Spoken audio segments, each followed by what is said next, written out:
Hello guys, நாம் இந்த வீடியோவில் எதை பற்றி பார்க்க போகிறோம் அப்படின்னா, முதல்வர் ஸ்டாலின் வந்து பார்த்திங்கன்னா ஆட்சி அமைந்து வந்து பார்த்திங்கன்னா அமைச்சர்களின் கூட்டத்தை வந்து பார்த்திங்கன்னா 2 வீட்டையும் மாற்றிட்டாருங்க. இந்த டைம் வந்து பார்த்திங்கன்னா நாசரை வந்து பார்த்திங்கன்னா கட்சியிலேருந்து தூக்காமல் வந்து பார்த்திங்கன்னா அமைச்சரவையிலேருந்து தூக்கி அவரை பால்வழித்துறை அமைச்சராக இருந்து நீக்கிட்டு அதுக்கு பதிலாக வந்து பார்த்திங்கன்னா தற்பொழுது வந்து டிஆர் பாலுவின் மகனை போட்டிருக்காருங்க. இது ஏன் அப்படின்னா டிஆர் பாலுவுக்கு வந்து பார்த்திங்கன்னா வேலை கொடுக்குறாரான்னா இல்லைங்க. கண்டிப்பாக வந்து பார்த்திங்கன்னா நாசர் வந்து பார்த்திங்கன்னா கரெக்டாக ஒரு ஃபார்மில் பண்ணலைங்க. நாசர் வந்து மக்களை வந்து ஒரு ஒரு இதில் கூட கல் எடுத்து அடிக்கிற மாதிரிலாம் காமிச்சதுனால வந்து பார்த்திங்கன்னா ஊடகங்கள் அதை ஊதி ஊதி ஊதி ஊதி ஊதி பெரிய விஷயமா பண்ணிட்டாங்க. இதனால் வந்து பார்த்திங்கன்னா முதல்வர் ஸ்டாலின் கடுப்படைஞ்சு வந்து பார்த்திங்கன்னா அப்பொழுதும் வந்து பார்த்திங்கன்னா கொஞ்ச நாள் வச்சுருந்து இப்பொழுது வந்து பார்த்திங்கன்னா அமைச்சரவையை மாற்றிட்டாருங்க. இதனால் வந்து பார்த்திங்கன்னா எந்த ஒரு அமைச்சராக இருந்தாலும் சரி அவர் வந்து ஒழுங்கினத்தில் செயல்பட்டால் மக்களிடம் வந்து மாட்டிக்கிட்டால், ஏன்னா ஏற்கனவே முதலமைச்சரே சொல்லியிருக்காரு, நான் வந்து தூங்கியே ரொம்ப நாள் ஆச்சு, மக்களுக்கு இரு பக்கம் போல் என்னை வந்து ஒரு பக்கம் கட்சிக்காரங்களும் ஒரு பக்கம் மக்களும் என்னை வந்து ரொம்ப நோகடிக்கிறாங்க, என்னால் தூங்கவே முடியல அப்படின்ற மாதிரி சொல்லியிருக்காங்க. இது யாரும் என்னாலும் அமைச்சர்களை தான் சொல்கிறாங்க. முதலமைச்சர் ஒருபோதும் வந்து மாட்டிக்கொள்கிறது இல்லைங்க. அதிமுகவிலேருந்து இருக்கிறவங்க வந்து பார்த்திங்கன்னா முதலமைச்சரும் மாட்டுவார், அமைச்சரும் மாட்டுவார். ஆனால் திமுகவில் வந்து பார்த்திங்கன்னா முதலமைச்சர் எப்பயுமே கெத்து காட்டுறாங்க.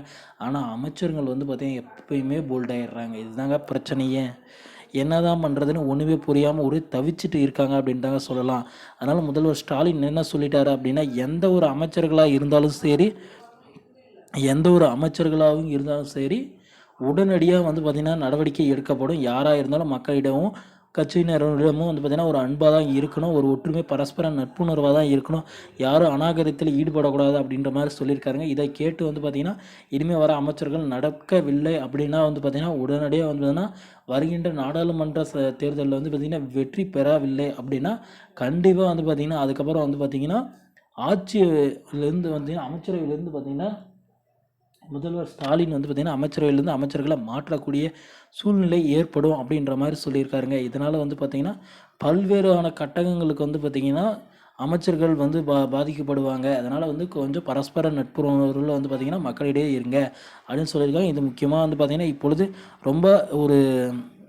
ரொம்ப கீழ்த்தரமாக இருக்கிற அமைச்சர்கள் தான் சொல்லியிருக்காங்க. இன்னும் சில அமைச்சர்கள்லாம் வந்து பார்த்திங்கன்னா அமைச்சர் பொன்முடியெல்லாம் மக்களை பற்றி பேசக்குள்ள ஒருமையில் தான் பேசிட்டு இருக்கிறது, இதெல்லாம் திருத்திக்குவோங்க அப்படின்ற மாதிரி வந்து பார்த்திங்கன்னா ஸ்டாலின் ஐயா வந்து பார்த்திங்கன்னா இதற்கான நடவடிக்கைகளை எடுத்திருக்காருங்க.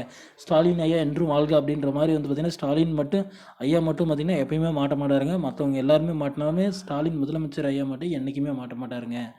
ஓகே ஃப்ரெண்ட்ஸ், வீடியோ உங்களுக்கு பிடிச்சிருந்தா நம்ம சேனலை சப்ஸ்கிரைப் பண்ணி பக்கத்தில் ஆல் பட்டன் இருக்குது, அதையும் கிளிக் பண்ணி வச்சுக்கோங்க. தேங்க்யூ.